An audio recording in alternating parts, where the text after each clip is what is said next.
నమస్కారం అండి. నా పేరు doctor K Aravind Sagar, consultant general laser advance laparoscopy and robotic surgeon, Shreshtha multi speciality hospitals, BHEL, Hyderabad. ఈరోజు మనం మాట్లాడుకోబోయే టాపిక్ డయాబెటిక్ ఫుడ్. అంటే షుగర్ పేషెంట్స్లో కాళ్ళల్లో వచ్చే సమస్యలు ఏంటి, కాళ్ళల్లో వచ్చే ఇబ్బందులు ఎలా వస్తాయి, వాటిని ఎలాంటి జాగ్రత్తల వల్ల మనం అవాయిడ్ చేయవచ్చు, అండ్ అలా ప్రాబ్లమ్స్ వస్తే దానికి తీసుకోవాల్సిన ట్రీట్మెంట్ ఏంటి, దాని గురించి మనం ఈరోజు క్లుప్తంగా మాట్లాడుకుందాము. డయాబెటిక్ ఫుడ్ అంటే షుగర్ ఉన్న పేషెంట్స్లో కాళ్ళల్లో రక్త సరఫరా తగ్గిపోవడం వల్ల, నరాలు బలహీనపడడం వల్ల కాళ్ళల్లో వచ్చే పుండ్లు మరియు దానికి సంబంధించిన ఇన్ఫెక్షన్స్ ని డయాబెటిక్ ఫుట్ అంటాము. అంటే షుగర్ ఉన్న పేషెంట్స్ లో కాళ్ళల్లో వచ్చే ప్రాబ్లమ్స్ ని డయాబెటిక్ ఫుట్ అనే ఒక కేటగిరీలో పెడతాము. దీంతో మేజర్ గా ఫుట్ అల్సర్స్ అంటే కాళ్ళల్లో అల్సర్స్ ఫామ్ అవ్వడము, దానివల్ల ఇన్ఫెక్షన్ రావడము, సెప్సిస్ అంటాం, అంటే దానివల్ల ఇన్ఫెక్షన్ బాడీ అంతా పాకడము, మరియు కొన్నిసార్లు కాళ్ళల్లో అల్సర్స్, సెప్సిస్, దాని ద్వారా కాళ్ళు తీసేయడం అంటే యాంపుటేషన్ అంటాము, అంటే కాళ్ళు తీసేయడము.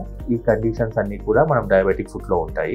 షుగర్ వల్ల కాళ్ళు తీసేసే కండిషన్ 70%. అంటే మీరు ఆలోచించవచ్చు ఎంత ఎక్కువ మంది తమ కాళ్ళని పోగొట్టుకుంటున్నారు షుగర్ వ్యాధి వల్ల. సర్జికల్ గా కాళ్ళు తీసేసే దాంట్లో 70% షుగర్ వల్ల తీసేయాల్సి వస్తుంది. యాక్సిడెంట్స్ కంటే కూడా షుగర్ వ్యాధి వల్ల కాళ్ళు పోగొట్టుకునే వాళ్ళు ఎక్కువగా ఉన్నారు. మన షుగర్ అనేది కంట్రోల్లో లేనప్పుడు మన నాడీ వ్యవస్థ దెబ్బతింటుంది, మన నరాల వ్యవస్థ కూడా దెబ్బతింటుంది. నరాల వ్యవస్థ దెబ్బతినడం వల్ల మనకు సెన్సేషన్స్ అనేవి పోతాయి. అంటే ఆ కాళ్ళ దగ్గర ఏదైనా దెబ్బ తాకినా, ఒక చిన్న కట్ అయినా కూడా పేషెంట్కి తెలియదు నాకు దెబ్బ తాకింది, దానికి ట్రీట్మెంట్ తీసుకోవాలి, దాన్ని నీట్గా ఉంచుకోవాలని తెలియదు.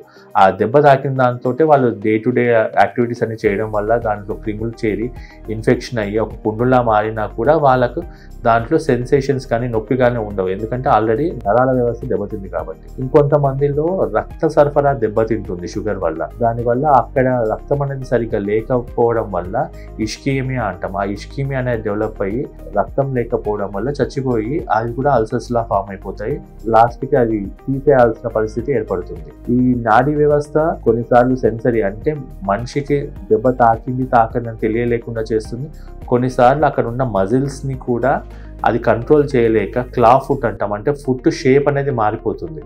దానివల్ల కూడా కొన్ని భాగాల్లో ఎక్కువ ప్రెషర్ పడడం వల్ల అల్సర్స్ అనేవి ఫామ్ అవుతాయి. ఇంకొన్నిసార్లు బోత్, అంటే రక్త వ్యవస్థ సరిగ్గా లేకపోవడం ప్లస్ నాడీ వ్యవస్థ సరిగ్గా లేకపోవడం, రెండింటి వల్ల కూడా ఈ సిచ్యువేషన్స్ ఏర్పడతాయి. దీంతో చాలా మందికి వాళ్ళకు ఒక కాలుకి దెబ్బ తాకిందని కానీ, ఒక పుండు ఏర్పడింది, దానివల్ల ఇన్ఫెక్షన్ అనేది బాడీకి స్ప్రెడ్ అవుతున్న సంగతి కూడా చాలా మందికి తెలియదు. కాబట్టి ప్రతి షుగర్ పేషెంట్ అనే వాళ్ళు కంపల్సరీ వాళ్ళ కాలిని అనేది డైలీ అట్లీస్ట్ వన్ టైం అన్నా, అట్లీస్ట్ వీక్లీ వన్స్ అన్నా సరే వాళ్ళ కాళ్ళని వాళ్ళు సెల్ఫ్ ఎగ్జామినేషన్, అంటే స్నానం చేసిన తర్వాతనో ఏదైనా కూర్చున్నప్పుడు వాళ్ళ కాళ్ళని చూసుకొని కింద కాళ్ళకి ఏమైనా దెబ్బలు తాకాయా, ఏదైనా పుండు అనేది ఏర్పడుతుందా అనేది వాళ్ళు ఎగ్జామిన్ చేసుకోవాల్సి ఉంటుంది. దాంతో చాలా వరకు కండిషన్స్లో మనం ఫస్ట్ ఇనిషియల్గానే దాన్ని గుర్తించి దానికి ట్రీట్మెంట్ తీసుకోవచ్చు. ఇంకొకటి, డాక్టర్కి వెళ్ళిన ప్రతిసారి కంపల్సరీగా ఫిజిషియన్ తోటి మీరు మీ కాళ్ళని చెక్ చేయించుకోవాలి. షుగర్ చెక్ చేయించుకోవడానికి వెళ్ళినప్పుడల్లా కాళ్ళు ఒకసారి చెక్ చేయించుకొని ఏదైనా ప్రాబ్లం డెవలప్ అవుతుంటే ముందుగానే దానికి ట్రీట్మెంట్ తీసుకోవాల్సి ఉంటుంది. అండ్ షుగర్ పేషెంట్లు కంపల్సరీగా ఫుట్వేర్, అంటే చెప్పులు అనేవి స్పెసిఫిక్గా వాడాల్సి ఉంటుంది. మెత్తటి ఫుట్వేర్ ప్లస్ కాళ్ళు చుట్టూ అంతా కవర్ అయ్యేటట్లుగా షూ లాంటివి వాడితే చాలా హెల్ప్ఫుల్గా ఉంటుంది. ఇట్లాంటి చిన్న చిన్న దెబ్బలు, పుండ్లు అనేవి ఏర్పడకుండా ఉంటాయి. ఒక్కసారి ఈ పుండు అనేది ఏర్పడిందంటే మానడానికి షుగర్ పేషెంట్స్లో చాలా ఎక్కువ రోజులు పడుతుంది. అండ్ కొన్నిసార్లు అది సరిగ్గా షుగర్ అనేది కంట్రోల్ చేసుకోకపోతే వేళ్ళు తీసేయాల్సిన అవసరం రావచ్చు, కొన్నిసార్లు కాళ్ళే తీసేయాల్సిన అవసరం రావచ్చు. కాబట్టి షుగర్ పేషెంట్లు ఎవరైనా సరే తమ షుగర్ని కంట్రోల్లో పెట్టుకోవాలి, మరియు నాడీ వ్యవస్థ, తర్వాత నరాల వ్యవస్థ సరిగ్గా ఉందా లేదా అని చెక్ చేసుకోవాలి. కంపల్సరీగా షూ వాడుకొని వాళ్ళ కాళ్ళని జాగ్రత్తగా చూసుకోవాలి.